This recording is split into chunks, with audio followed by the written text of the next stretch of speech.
இவங்களாதான் பேச ஆரம்பிப்பாங்க. சரி சாயந்தரம் கிளம்பி இருப்பா, நம்ம வெளியில போவோம்னு சொல்லுவாங்க. எனக்கு நல்லா தெரியும் சார், உங்க கூட்டிட்டு போக மாட்டாங்கன்னு. நைட்டு ஷிஃப்ட் முடிஞ்சு வருவாங்க, ஃபுல்லா தூங்கிடுவாங்க. எந்திரிக்கிறதே 7 மணிக்கு தான் எந்திரிப்பாங்க. நான் கிளம்பிருக்க மாட்டேன், ஆனா இவங்க தூங்கிருக்கப்ப நான் கிளம்பிட்டே எந்திரிங்க. நான் கிளம்பிருக்க மாட்டேன், ஆனா இவங்க தூங்கிருக்கப்ப நான் கிளம்பிட்டே எந்திரிங்க.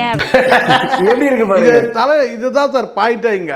நான் எழுப்புவேன் சார், 7 மணி ஆகும் 8 மணி ஆகும், எழுப்பிட்டே இருப்பேன் சார், எந்திரிக்கவே மாட்டேன். சரி நான் விட்டுருவேன். ஒரு 10 மணி போல எந்திரிச்சு வந்து, எதுக்கு நீ எழுப்பவே இல்ல, நான் எழுப்புன்னு நினைச்சேன், தெரியாம தூங்கிட்டேன் அப்படின்னு சார். இருந்தாலும் நீ ரொம்ப தைரியசாலிப்பா.